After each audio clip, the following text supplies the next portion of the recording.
Yeah, we need the fourth.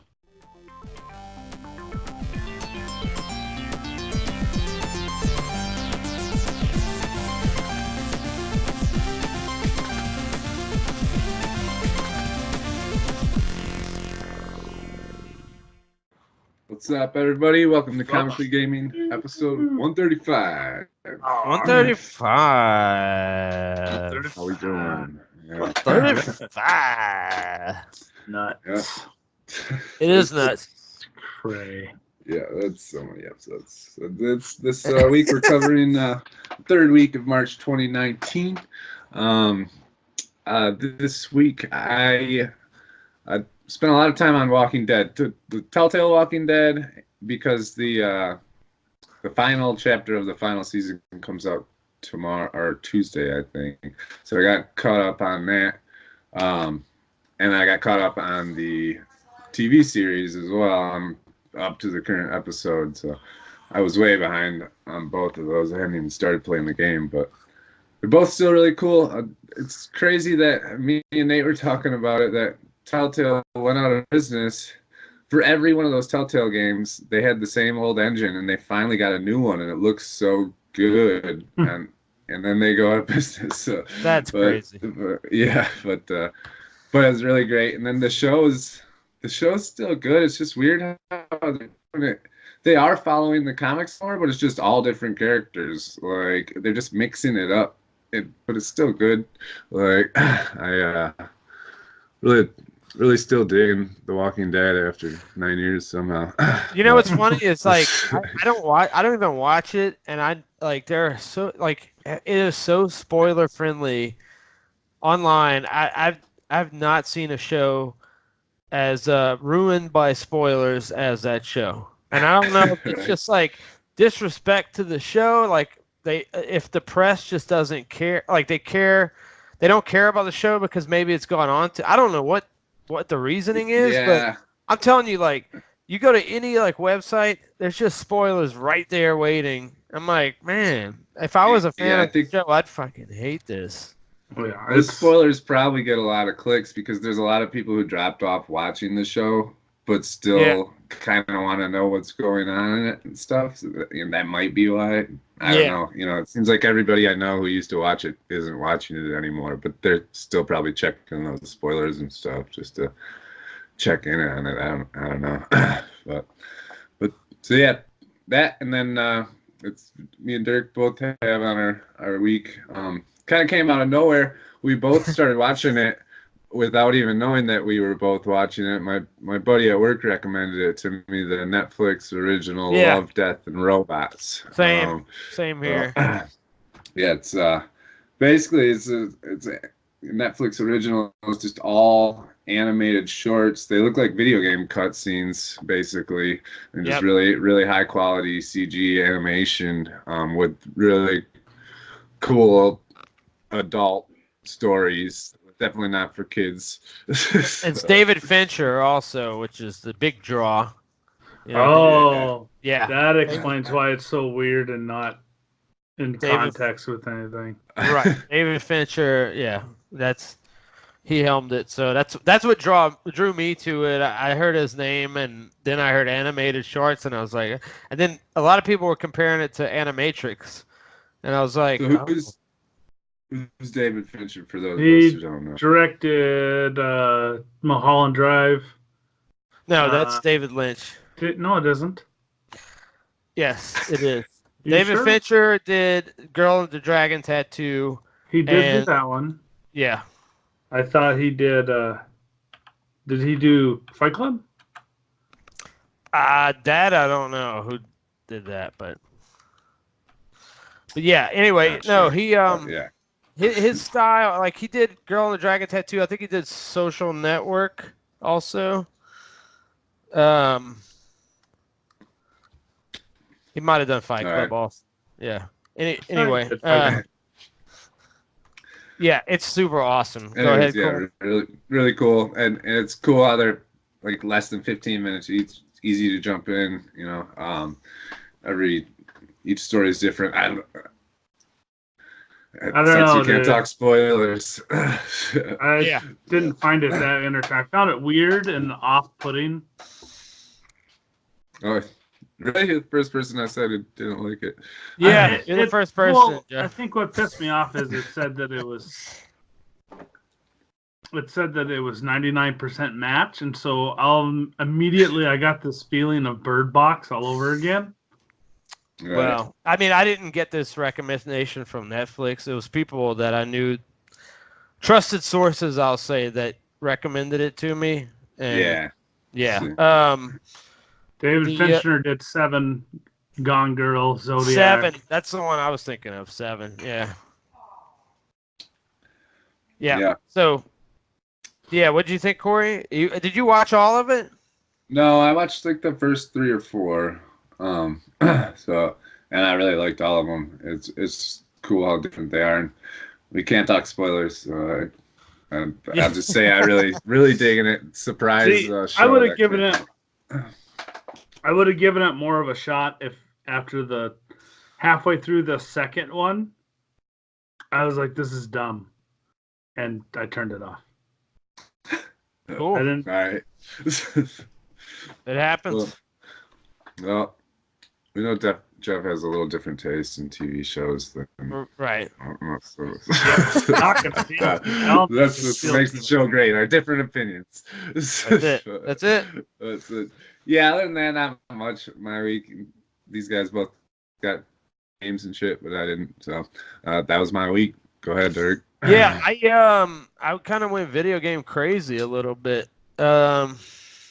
I finished Uncharted the first one. Now I'm deep into Uncharted 2.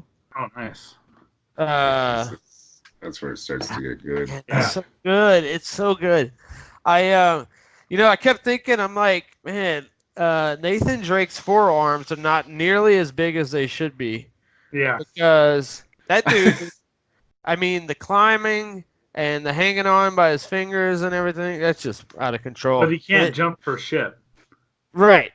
But it's so funny. It's so like it's like comically ridiculous, right? Like everything that happens, but at the same time the action is just so nonstop. It's just like it just continually rolls. Like you don't get to catch a breath at all. Like in 2, I mean, 1 is whatever, but yeah, it's like you're playing an action movie, you know. Yeah, and you actually really get into just watching it, playing it, all of it as an experience. I got also Moonlighter, which I really like. It's gonna have to take a back burner because Sekiro. So it's gonna be Uncharted, then I move to Sekiro, and then Moonlighter. Moonlighter will probably be my break, like my breathing game, away from Sekiro when I'm playing both, because Sekiro is so intense, and you can get stuck for whatever hours on end, I'm sure, just trying to figure out a certain section. But Moonlighter is awesome. Beat all the Uncharted games before? Yes. Okay. They're all short. They're like less than 10 hours. Right. I just found they're easy to power through. I'm moving through 2 pretty quickly. They are, yeah. Yeah, they are. But and Moonlighter is a good breathing, because Moonlighter doesn't seem like it has as much of a strong story structure. It's like sort of, I don't know, like the selling in the daytime versus fighting at night, and well, that's how those games are, where you have to slowly progress through the level. Like there is an overarching story, but it takes so long to actually get it to unfold. Like you can, once you're good enough, like Dead Cells, once you're good enough, you can beat the game in a couple hours and get the full story. But it actually takes you, 50 hours to get that far. So definitely slow moving stories. Yeah, totally. And I see it as something I can use as a break from, and I love Sekiro. I mean, I don't even like those games normally. Like I hated Bloodborne from what I played. I know Nate swears that I'll love it once I play past the intro. I don't see that happening, but what do you deem the intro for Bloodborne? I don't know. He said the same thing about you. He said you never I got. know. I got tired of it after getting through the intro, and maybe I was in school when I played it, so I wasn't. Yeah. I was expecting a game you could jump on, mess around for a little bit, make some progress, and you're good. That's not the game to do that. No. But Yeah. with Sekiro, I was drawn to the setting, the music. It reminded me a lot of Tenchu a little bit with the sneaking and the kills and everything. I totally dug that aspect of it. So I can't wait to start getting into the thick of it. Go ahead. Yeah, I couldn't tell. Jeff just streamed it, and I couldn't tell whether he was trying. It seemed like he was trying to kill everybody. I couldn't tell if you were trying to find an objective and just stay hidden, or if you're actually supposed to kill all the enemies, or... No, you can move past them. As far as I know, maybe it changes up later. I don't know. Well, I can talk when Dirk's. I don't want to steal his thunder, but okay. Just remind me of that question because I can answer that. Yes. All right. And then I watched Love, Death, and Robots. I only watched an episode and a half, but I really liked what I saw thus far, and I'm excited to get into it. And then I finished Ravnica, so nice. I love it. The creatures in the back and the NPCs and the setting, everything about this world I absolutely love. I cannot wait to run it whenever that happens 20 years from now. I can't wait. But yeah, that's my week. Jeff. Sweet. No, bring up Sekiro. So to answer your question on Sekiro, because I started playing it on Friday, me and Dirk were talking about it. And originally, I thought I had heard on the Digital and Dice podcast from last week that Sekiro had a co-op multiplayer mode, and so me and Dirk were talking. I was like, we should get it. I said it's hard like Bloodborne and Dark Souls, and then I found out it wasn't multiplayer. But I was like, I'll play it, and I got hooked. I like doing the Japanese voice and then the English subtitles because I felt if I did English dubs, it would take away from the experience. And definitely, I like that you had the Japanese voice. Yeah, it's so immersive. He told me too. It is so immersive, and I just love the setting.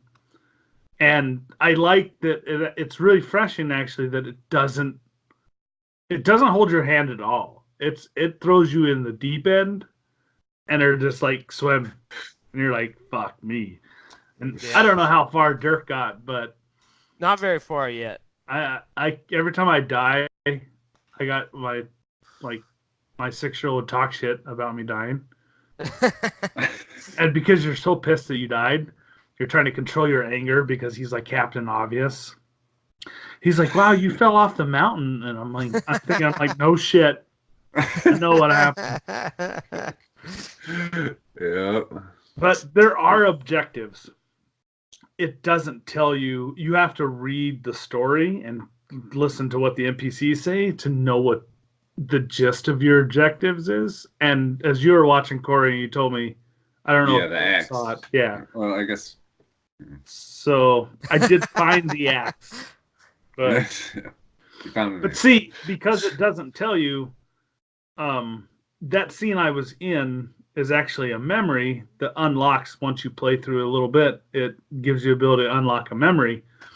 And when it opens up, you're just at this Buddha statue, and then you walk out and you can see like this little town burning in the back in the overhead or out in the distance. That's where I was saying.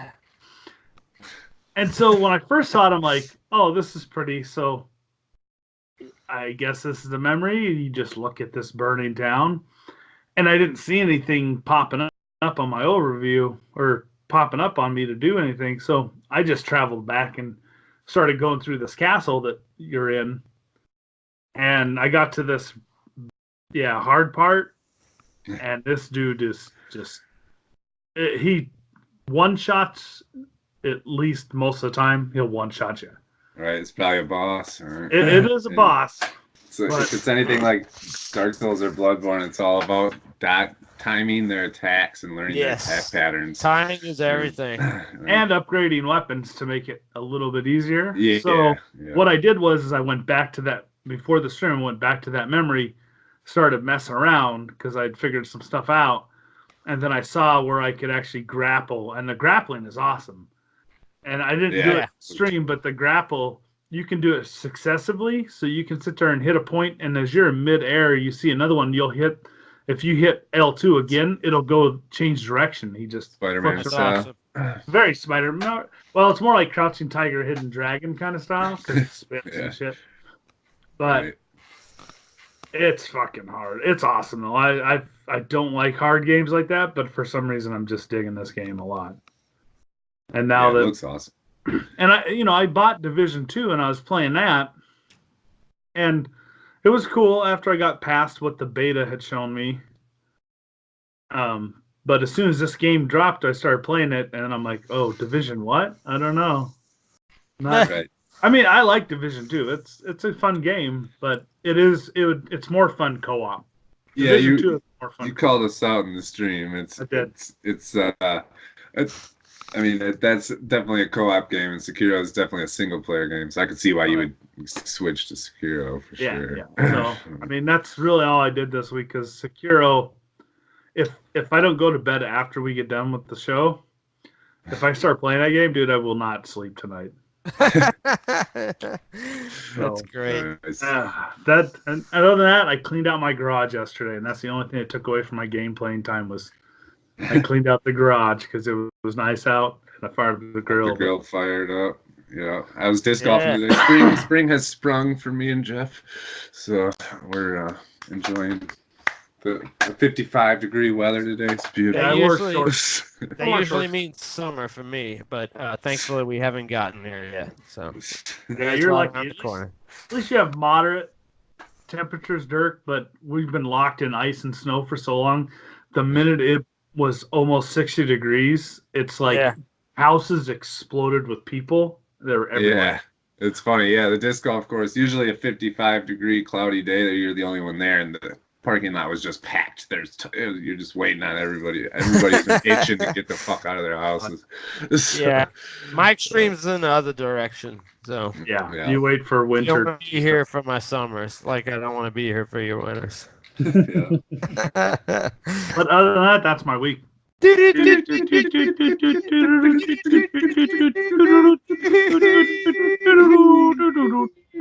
the week.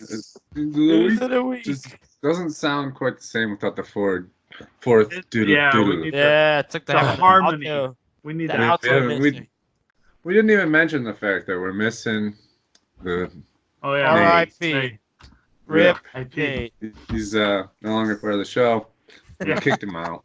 Just kidding. My parents are in town, so he couldn't join us for the show. But no, we should have just had them on. I mean, instead he's playing MLB the show right now. Yeah, he's been playing a lot of that. My dad, they love that baseball game. So, but the news of the week. Doing 6 items this week because of the way our voting system works. And we only have 3 people. Number 6. Apparently Disney may be rebuilding Lucasfilm's games. I'm sorry I didn't read the article. So Jeff is the second. It says that ever since Disney acquired the Star Wars license and everything that was basically owned by George Lucas, everything that was Lucasfilm and LucasArts, they have been slowly hiring lots of people in all the departments for Lucas Games. And I mean, Lucas Games had some really good Star Wars games because they were the creators of it. And so, it's just a speculation right now saying that, they might be reviving Lucas Arts, the gaming development. And I wonder if it's in line with EA. Yeah, hopefully booting EA out then. Get the EA the fuck out of making Star Wars games because they suck. And so, I mean, LucasArts did KOTOR? Battlefield. Battlefront, the original Battlefront games. Yeah. So, Nice, and they did the Knights of the Jedi Republic? Starfighter. They did Knights of the Republic was BioWare, Yeah, I didn't know if they were. and So they're their own development studio. Yeah. LucasArts. I know I've They played. did There's a an lot old of games PC on the- game that I played that was Lucas. like Dark LucasArts. Empire. I forget what it was. And then they did a lot of games for the GameCube with Rogue Squadron and Rebel Strike. Okay. So, Cool. and they did the Super Nintendo games like Star Wars, Empire Strikes Back, Return of the Jedi, those platforming games on the Super Nintendo. Oh, okay. So it'll be interesting. I mean, Yeah, I would like. We've all been saying we love cool Star Wars games, and EA Yes. sucks. sucks. Yeah, hopefully that's what it means. Number 5, I didn't look at any of this because I haven't finished Deadwood. Yeah. But so I didn't want to watch the trailer or anything. But apparently, this news also kind of came out of nowhere. Have there been talks about this? There's going to be 3 Deadwood movies now. I did not know about 3 Deadwood films. Yeah. When did the series end? A while back. I don't know an exact date, but enough to be like, what? You know what I think is happening is HBO's freaking out about losing Game of Thrones. Yeah. And they're just saying, like, whatever we have, like, even a little bit of a fan base in, let's start throwing shit at them. And, like, because they left that series dead in the water, had no care about it at all. They ended it on, I mean, I'm not going to spoil anything for you, but it did not end properly. Like, Yeah. you know, it ended that season okay, did not end the series okay. Yeah. And they didn't care about the outrage from the fans. They just didn't revisit it at all. They didn't care. And now all of a sudden, oh, hey, Yeah. look who's back, wanting some love from, yeah. It's got to be because it's on Amazon Prime. That's how I've been watching it. And basically, every person I know has Amazon Prime now, if not just for free shipping. Like, so I think a lot of people on there. It's on HBO and Amazon Prime. Right. So wow, it's okay. that widened the audience by so much. You know, HBO is cable subscription based. Not a lot of people had it, but now it got reopened to a whole new audience, and I think a lot of people are watching it now and digging it, and so they're bringing it back. Probably, you know. Dude, I watched that trailer and I didn't know how I would feel, being that it's been this long, and I was kind of wondering. I was like, you know, I don't know if I'm ready for this. Like, it might suck. It might look bad. You know, it might not hold up. It might not age well. But I was in. The second Al Swearingen starts talking, dude, I was fucking in like Flynn, like immediately. And they all looked great. I mean, it didn't look like the characters even aged that much. I don't know. It really brought me back there. So I'm totally excited. And it's coming in May. Like, it's like right there. You know? Nice. May 31st. Awesome. Yeah. That's the series that Jeff is sleeping on, and dude, if you like westerns, you need to get in on that, bro. All in due time. Yeah. It is on Amazon. You got Amazon Prime? No, I canceled Amazon Prime. HBO? I have HBO. He has HBO. There you go. Yeah, you can watch it there. He's got all the primos, I'm sure. I do. Number 4. New news that the Disney Fox deal is finally concrete. They officially own them now, and apparently the only thing they're keeping is Deadpool from the Fox movies. Very interesting. Yeah, I don't know how I feel about it. Like, I feel like I'm kind of in the minority. I like the X-Men movies, the current ones, but I'm glad they're keeping Deadpool, obviously, because I love Deadpool. But kind of bummed to see the X-Men movies go at the same time. But the Disney movies are better than the X-Men movies, so Yes. It's This is the thing. Look, even not being a fan of those films, I understand where they're coming from because Deadpool made a shitload of money that the Yeah. X-Men movies did not. Right. But also, those X-Men films, Disney's going to be able to insert a lot more star power than those X-Men films have right now. Now, don't get me wrong, they got some people in there, but I feel like Lucy Williams in. yeah, I think they can Santa. they can beef it up. I think they can beef it up a little bit, They and could. to do I mean, that, they could hire whoever they wanted. yeah, to do that, they need to reboot it. I guess I don't know. Maybe there's things that they in the storyline that they have to reboot because they'll start inserting them into the main movies. Yeah, So, and the general people that aren't us, the general fan base, they don't know who owns what movies and stuff, so they probably won't even know that Disney's taking it over if they continued with the same cast and stuff. And most people have been disappointed with the X-Men movies, so maybe they just feel like they need to reboot it. I wouldn't be surprised if they keep some actors and actresses on, that they just reboot the storylines. I could see I'd see him rebooting the storyline, but I thought Hugh Jackman. But he's done though. Yeah, he's done. He's not. I mean, he already said like, I'm not coming back. I'm ready to give it up.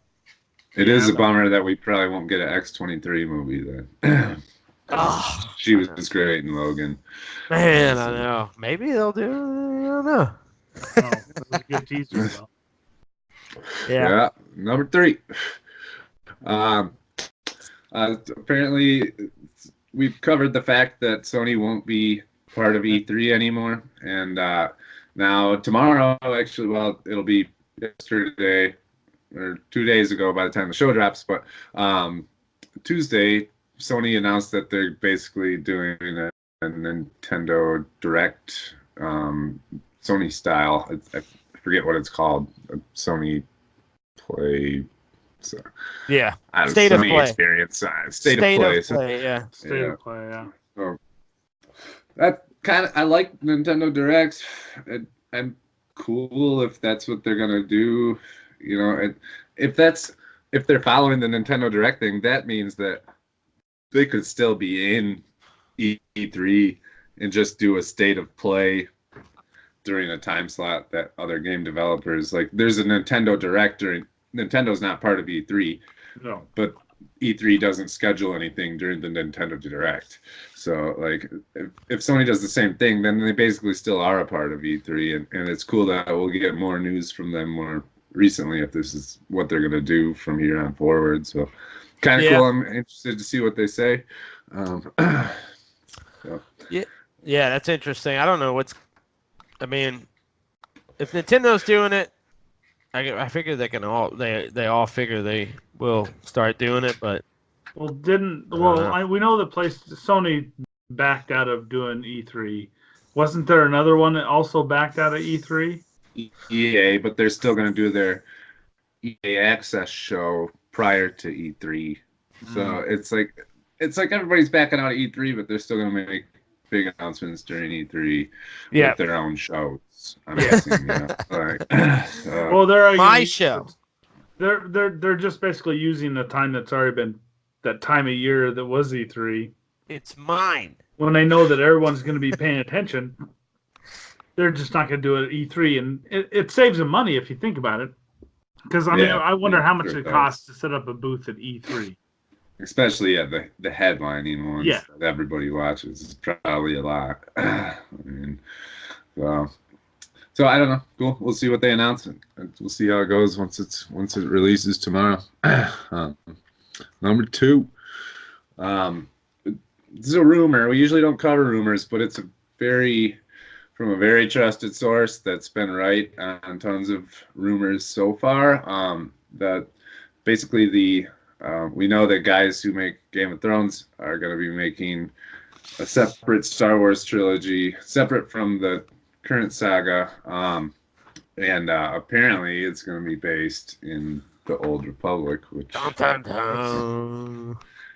if this is true, that's awesome. There were so many Jedis and stuff back then. There's so much lore that hasn't been covered in film. That would be awesome. They want to say that the rumors say they want it to make it Lord of the Rings meets Star Wars.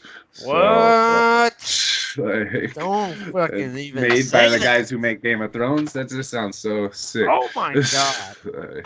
Well, you know the sword play, lightsaber battles be on point then. Holy crap, dude! I did not know about that aspect. Well, of it. it's smart. I mean, they need to if they can make something within the universe and go back so it's never tied to the trilogy. Do it. There's tons of stuff they could do, and Rogue One proved that. Rogue One proved that they could do that. What if they universe build the same way that Game of Thrones has? That same pattern, that same like level of just What nuance you think they're and gonna like relationships and tackle metachlorians? Don't say that word. It's never getting mentioned again. But yeah, I just see like if they apply that same level of just detail that Game of Thrones has with all the drama, holy crap! I mean, that could just be a boatload of money. Yeah, could be really awesome. So let's fingers crossed. That's about that. What's happening. Sweet. And then number one. Yep. Stranger Things today, dude. Stranger Things season 3. Yeah, trailer dropped. I don't know if we can't really give details. I don't people need who to. haven't seen previous seasons. I'll just say I am back in, and like Jeff said, they look like they got some money to play with now. They're starting to looks awesome. treat it like a some AAA product that it Yes. is. And they're throwing some money into it. I am absolutely 1,000% back in. I had issues with season 2 at times, but that trailer just blew me away. I couldn't even believe that it was Stranger Things, to be honest. So yeah, it's awesome, and it's cool seeing that. I mean, we can say this: kids are growing up. They're not kids anymore. Yeah. Like it's. What are you saying, Jeff? I love how they're fucking. I can't remember the name because it's been so long since I watched Stranger Things, but the curly head kid. Dustin. Yeah. Dude, when they had 11 fucking with him standing outside his house and her mind controlling the robots marching down the hallway on that trailer.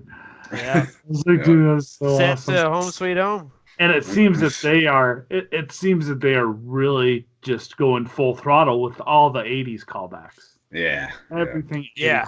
You saw the that's Phoebe Cates callback? Yes, I did. Absolutely. The whole Fast Times at Ridgemont High callback, and I mean, that's every what it felt like 80s to movie me, in the mall made me want to go back to a food court in the 80s of the mall. That's Okay, so to go back to that point though, with the nostalgia thing, the nostalgia thing alone on its own wears a little thin for me. But the fact that the cinematography itself, from what I gathered, from what I saw there, and just the quality of it, like it just looked crazy. It looked fantastic. I don't know. It was different. It was nostalgia, but it was weaponized nostalgia. It was like it was used. It was treated like very just nicely. I mean, and they're paying homage to, because I mean, look at 80s movies. Yeah, they're cheesy as fuck, some of them, but you can't deny some of the quality that came out of the way they shot 80s, just anything in the 80s. The way that they did a lot of the montages with that music, the glam rock. I'm younger than the rest of the crew. I was born in '87, so I never really experienced the '80s firsthand. But Fast Times at Ridgemont High,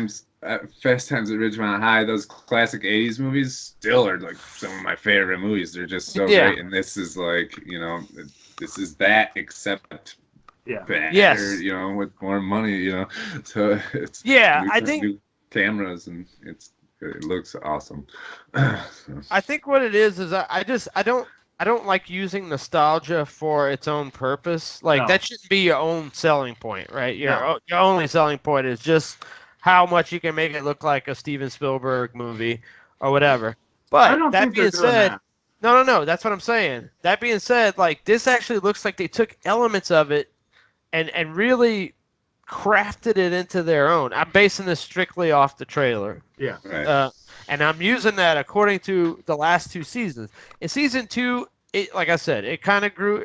I grew a little weary of it at times because it was so heavy-handed and it didn't have the sense of purpose. But this just really looked good, man. It was a solid freaking trailer. I see what you mean. Because in the first season, it was new to us. The nostalgia, but the nostalgia was subtle because all it was doing was setting the time. That's all it was doing. So unless you grew up there, unless you would pick out the fucking Ford Pinto, the hamburger helper, the goddamn Tupperware pitchers. Yeah, hamburger helper is still good. It doesn't taste as good as it did back then. But I think we've kicked this horse. That's I can't wait. That was it. Week. I'm that was so your excited. News of the week. News of the week.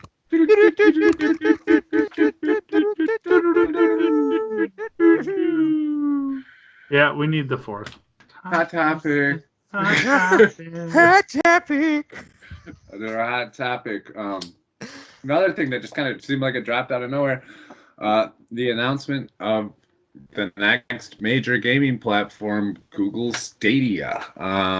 It's a lot of people. This was just released within last week. I'm sure everybody who watches our show has heard of it, but this is Google's has announced their new gaming platform that's going to compete with current consoles and PCs. Aimed for AAA developers. They already announced that Doom Eternal is going to be on it. Ubisoft's been a partner working with them, and they got a ton of backing so far. And it sounds insane. It sounds too good to be true, to be honest with them. Especially kind of breaking news. They just released the speed requirements, and it sounds like you're going to be able to play 1080p 60 frames per second if you have a download speed of 25 megabits per second, which megabytes, which is nothing for most high-speed broadband. Yeah, for broadband services, that's and 4K at 30. 4K at 30. That's insane. So, and that if that's true, this will be better than every console and most PCs. Most PCs that people, unless you're spending $2,000, $3,000 on a PC, it's going to be better to just play this on your computer. So the way it works is there is no console. It's all streaming. It's all through the internet. It's ran through Google's data centers. No console required at all. It's going to run on every device that has Chrome. Your smartphone, your tablet, your Chromebook, your laptop, your home PC, any of them. It's gonna run on. And they released their own. They have a controller. It's kind of like an Xbox controller. Yeah. It looks like a decent controller. It has 2 new buttons, a share button for streaming and whatnot, and a Google Assistant button, which will give you tips on the game you're playing if you press it while you're playing the game. So I think that's kind of stupid, but I think we just have to take all of it with a massive grain of salt because it is Google. We're talking about Google, and as big as Google is, they have abandoned so many products in the past. Yes. Through any sort of, they don't fight for their producif they don't take off like wildfire initially, they drop them. They drop them. They have, but if I actually watched, I'm sure you guys didn't watch the whole presentation. It was an hour, but I watched it since I was going to be talking about it, and the list of developers and companies they have behind it already is huge. They've clearly put a ton of money into it. So just the other thing, I just want to give a quick briefing of it. There's going to be the way they show it in the presentation is there's going to be, when you're watching YouTube or you're in Discord or Reddit or Twitter, anywhere, if somebody tweets about the game, talks about it on Reddit, you're watching a video about it on YouTube, there's going to be a button in your Chrome browser that just says play now. You click on that button, seconds later, you're playing the game in HD at 60 frames per second, no matter what device you're playing it on. Like Netflix. And yeah, and you can use a controller, you can use a keyboard and mouse for PC gamers who hate controllers. Like it can use any USB controller, but the one that Google's releasing apparently is somehow connects directly to their data centers for a smoother experience or something. So who really knows what that means? But you can use whatever controller you want, but they're trying to say theirs is better. So yeah, I mean, it also runs at 10.7 teraflops. Jesus. But which what is runs more at 10.7 teraflops? What? What runs at 10.7 teraflops? One instance of Google Stadia and any device, that's its power. Which is more powerful. That's the processing power, yeah. Yeah, it's more powerful than the PS4 and the Xbox One X combined.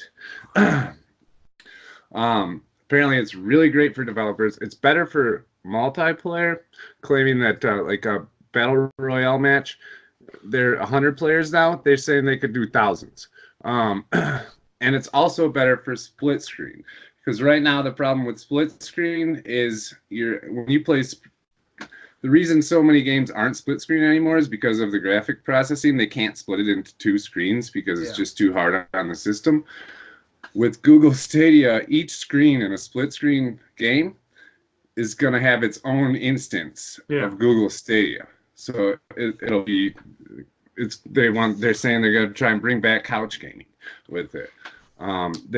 They also announced Stadia Games and Entertainment, which is their own first-party game studio making exclusive games, and it's launching this year. So, I mean, that's insane. Like that was their announcement.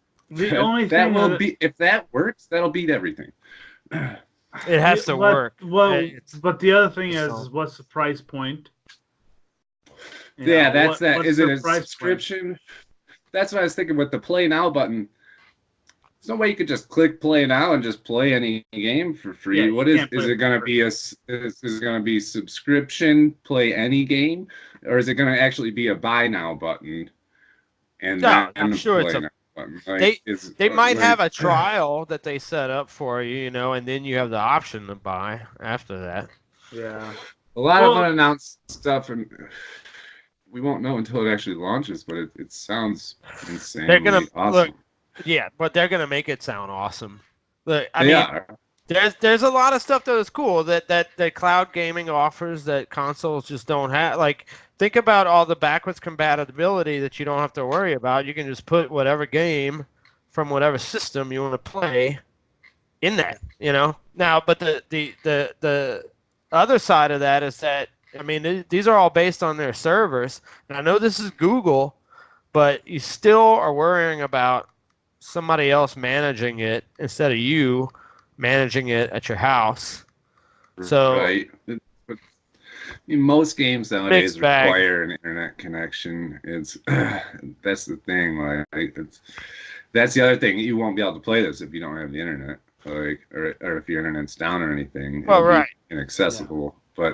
But that's basically the case with most games nowadays, anyways. But I'm saying like what happened with Anthem, all the issues they were having on the first day of launch or whatever, and I mean, if that happens with, I don't know. I hate to think like the first day that their product goes live, what kind of issues they might be having with it then, right off the bat, how long it takes them to figure it out.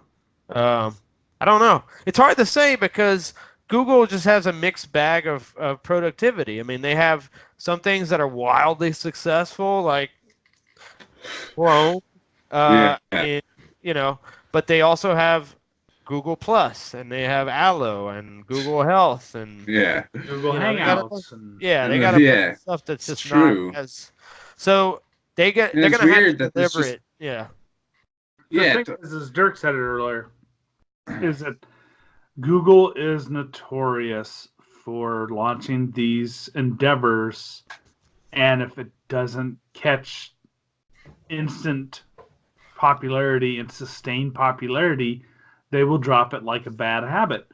Yeah. And they did that. Look at Google Fiber. Yeah. Google Fiber launched 10 years ago, and there was a big uproar with all the cable companies. Louisville.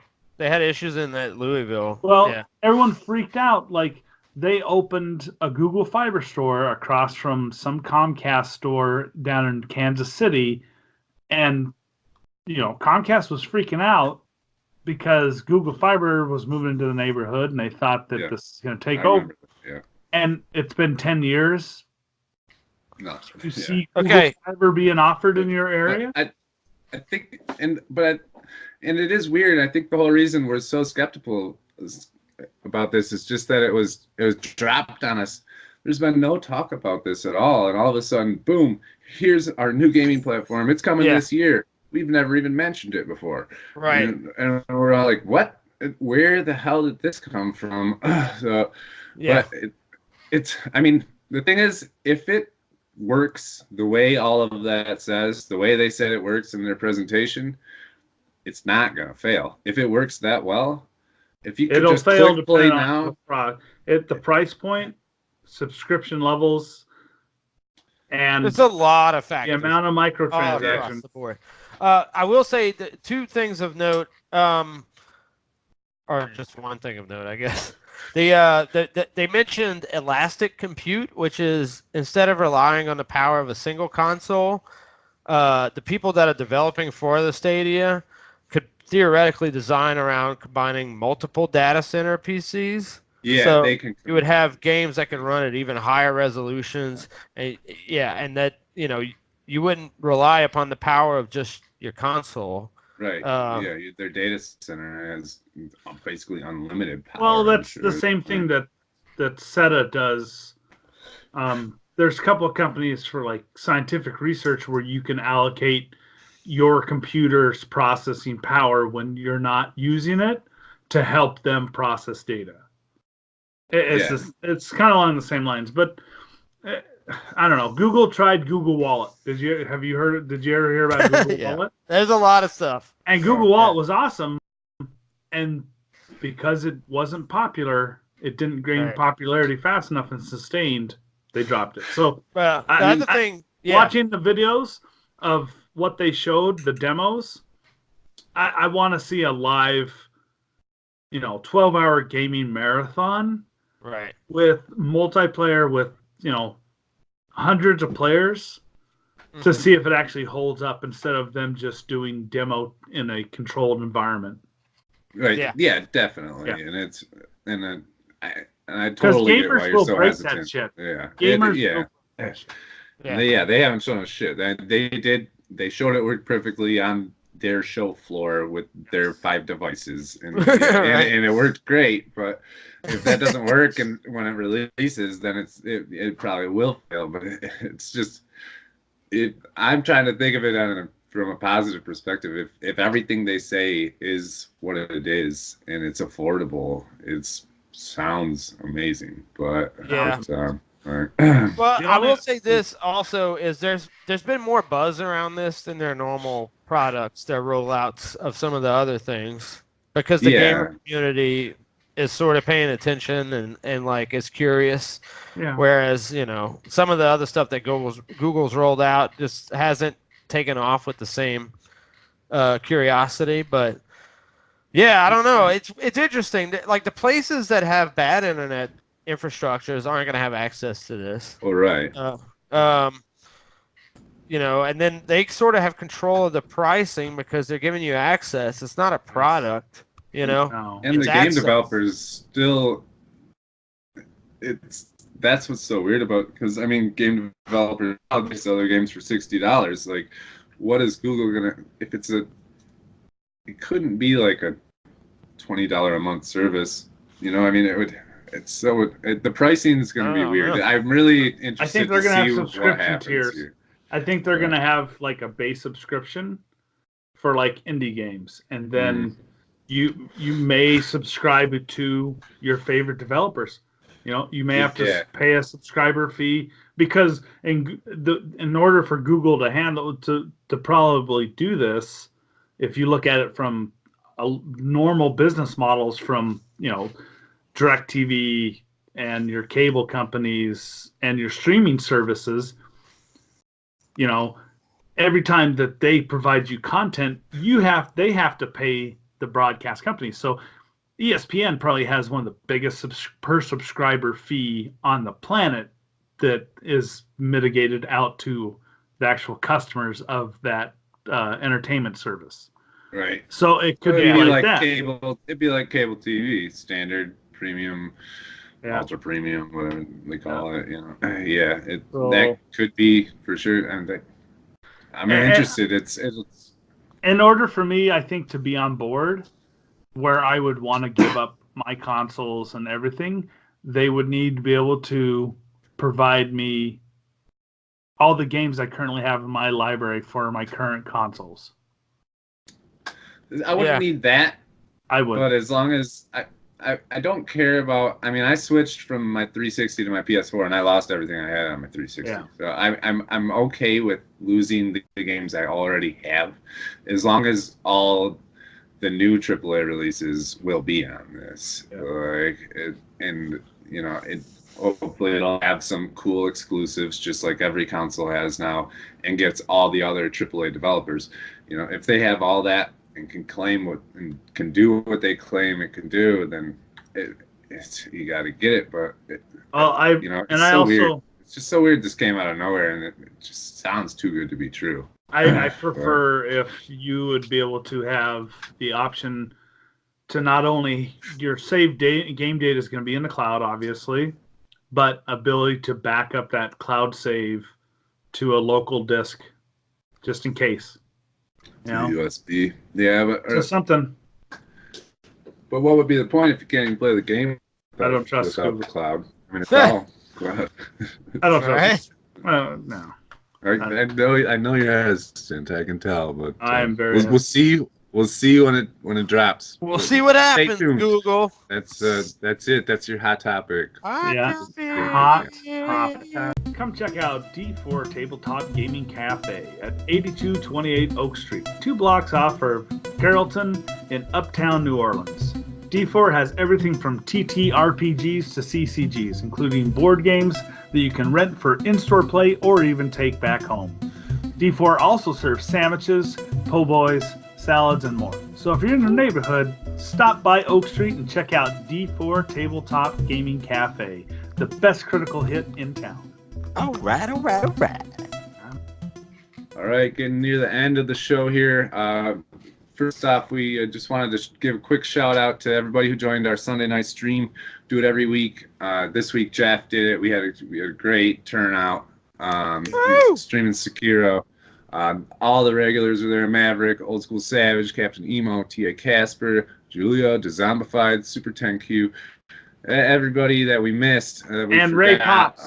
Ray Pops. That's what it was. Yeah. So, thank you guys. We say it every week. It's awesome, the crew that shows up now. But anyways, yeah, thanks everybody for watching or listening to this week's show. Please consider supporting us on patreon.com/GCandC for as little as $1 a month, and check our written content on the blog while you're there. Cool. You can also... Yeah, recently updated. You can also find us on Twitter at GCandC. You can join our Discord and Facebook groups. There's a lot of chat on our Discord. And you can also, if you're looking for merch, get a t-shirt, a mug, hoodie, or sticker from the Games, Comics, and Culture store at teespring.com. That's for sure. And, you love the opening music, our music's pretty kick-ass at the opening of the show. And you can thank Fred Thomas for that. And if you're looking for more music from Fred Thomas, the links are below on our YouTube channel with this video, and also Xee Reiter for our logo. She does an amazing job, and she's only getting better and better. So check her out on Instagram. It's XeeReiter. And cool. As always, thanks for joining, everyone. Stay tuned for spoilers on Lazarus. Lazarus, number one. Hang around. It's been a great episode, everybody. Thank y'all. Thank you. Yeah, thanks. All right, so we're on to the final segment of the show. If you're still with us, thank you. We're going full spoilers in this week's comic book club covering Lazarus #1. Dirk's been dying to get us to read this, and we finally did it. Bummer Nate can't be here for it. He probably won't even read it since he's not part of the CBBC and got a busy schedule. He doesn't. He doesn't. But yeah, I'll. What'd you think, Corey? Yeah, Corey, I really liked. Yeah, I really liked it. I mean, so far it's, artwork is really good. You could tell. I don't know. It sounds like a diss, but you could tell it's a little older than current comics or something. But that's not a diss. It's a little more kind of old school artwork, but I really like it's more traditional artwork, and that I like where the story's going so far. Obviously, Lazarus is rich corporations run the world in the future, and which is a realistic thing. That's what I've always said about it. Yeah, and each family, rich families run the world. Each family has a Lazarus, which is a member of the family. They're sort of like a family corporation, though. They're a hybrid between it's families, but corporations also. So, yeah, kind of both. And all of them within their family apparently have a Lazarus, which is a person in their family that gets injected with a ton of shit and takes a bunch of pills and basically is superhuman. They're an enforcer. And at the same time, it seems like they kind of get kicked out of their family and become a machine for the family, and they're lied to constantly, and lied to and manipulated, and that's what she seems like. Like, they say brothers and sisters and stuff, but she's their sister. Is what it seems like, and she's obviously conflicted, which I'm guessing most Lazaruses aren't conflicted about killing people and stuff, and they're trying to sedate her and bring that down, and I doubt that's going to work. Otherwise, it wouldn't be very interesting. But I like where it's going. I mean, that's where I felt like issue 1 left me off. I really liked it, and I want to keep reading it. It seemed good. Yeah. Well, it definitely grabs you when you first read it, because you never know what to expect when you first start reading the comic, and it just opens up and you think that she's dead, dude, and she fucks those dudes up. Yeah, love it. Yeah, she's gonna reboot in a second, come back. Yeah, but what I liked is once they start explaining that she's an enforcer and a family assassin, the enforcer, and also a diplomat. She's kind of a diplomat. She is part of the family still, yeah. Right. So she's respected by everyone on Earth, basically. Yes, yeah. And, she sort of doles out like the king's justice, sort of thing, so to speak. Yeah, and they're all warring against each other, all these families, Well, it's funny as they refer to the family members in there, because they'll tell you, like, San Joaquin Valley, and it tells you what it sort of does and who owned the facility name, the family, population, the surf population, and surf population. The piece of shit. And then the waste. They call them the waste. The waste. Yeah. That's just everybody else. The serfs are the people that they call up. You get chosen by the family to do certain things for the family. The waste. I figured the serfs were the military. Now, serfs are the peasants that work the land. Yeah, but in this case, they work for the family. They're chosen. There's like an event that the waste gets to come up, and the family sits there and rifles through the waste and chooses people out.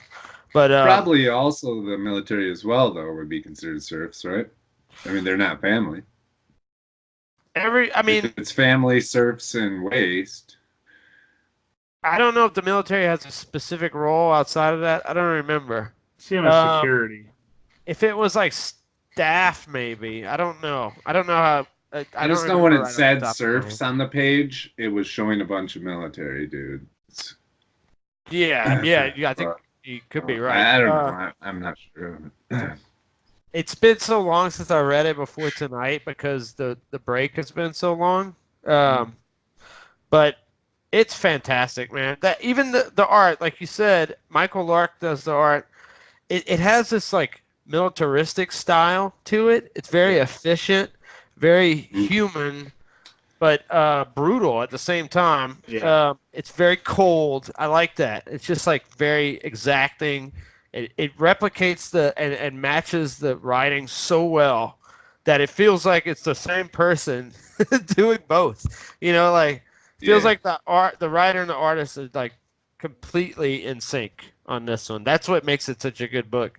Also, Greg Rucka is just a hell of a writer, man. Oh, I mean, Yeah. Black Magic Black is Magic. awesome. This is Yeah. awesome. Yeah. Black Magic was my intro to him. And after that, Yeah. I've been wanting to read more books by him. So I'm glad he forced us to start reading this. Yeah. Sure.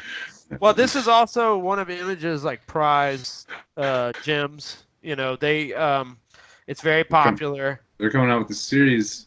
Yeah. Is it Amazon Prime? Amazon Ooh. Prime. Yep. Oh, okay, And- cool. I'll be able to watch it then. For people that have been watching Comically Gaming and can remember this, I called a long time ago when I was reading this. I said this book would be so good as a program, as a show. Yeah. And then Amazon, stole my idea, picked it up, Yeah. whatever. They were clearly watching. Fuck them. Their royalties. But I don't want to stray too far from just reviewing this issue, but the cool thing about this series to me is when you start meeting the other Lazarus. Yes. Oh my God, it's so awesome because their relationships with each other It's and different. how, and they all feel the same way, about their families for the most part. Maybe outside of a handful, one or two, maybe. That's a spoiler. Well, I'm just I was saying, expecting the other Lazaruses to be like machines that don't feel the same way. Well, no, judging by this book. there's a whole different spectrum, but they all feel different ways. What I'm saying is like there is one or two out there that maybe feel the same way as her, but not to get into spoilers. But anyway, but this issue is awesome. I think it's a good intro. It's enough to give you a little bit to pull you in. It definitely drops the style on you. Like this is what this book is going to be. I don't remember being like I remember liking it and it hit me, but it wasn't like it didn't hit me over the head. What got me? No, it didn't for me. Like, yeah, I liked it, and I trust your recommendations. And I liked it enough, and I liked the artwork and the writing enough to continue reading it.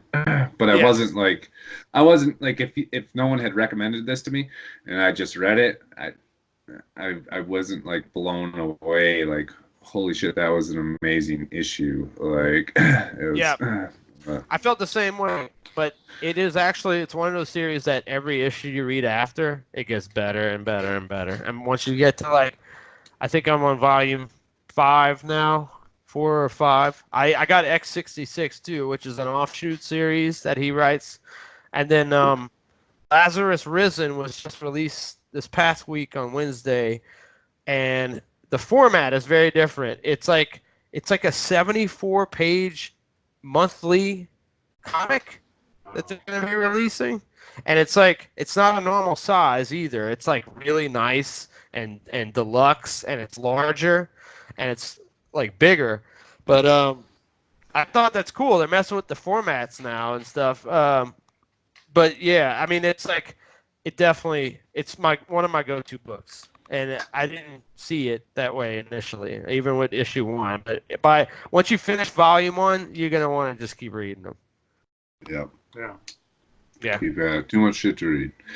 Too much shit to read. Too many games, too much shit to read, too much to watch. Yeah. And now spring has sprung, and we don't have time for any of it. Oh, the movies too. Wait to the movies. Oh my god. Yeah. But that was it. That was spoilers on Lazarus #1. Thanks for joining the Comic Book Club. Thanks for watching the show. It was great. Thank you, everyone. Yeah. Do we have a book for next week or no? We have something for next week, but I don't know what it is. Well, it's gonna be Nate, so it's gonna be Star Wars. Star Wars episode, the Empire Strikes Oh, Back. right. Yeah. Yeah. Yeah. Oh Lord. Here we go. That's gonna be like a 3-hour episode. All right, cool. It is. See y'all So, later. Thank Yeah, y'all. watch later. Empire. Yeah, Empire. Watch Empire Strikes Back if you haven't Never watched. seen it, and there's a spoiler in it. I don't want to spoil the ending. Yeah. Cool.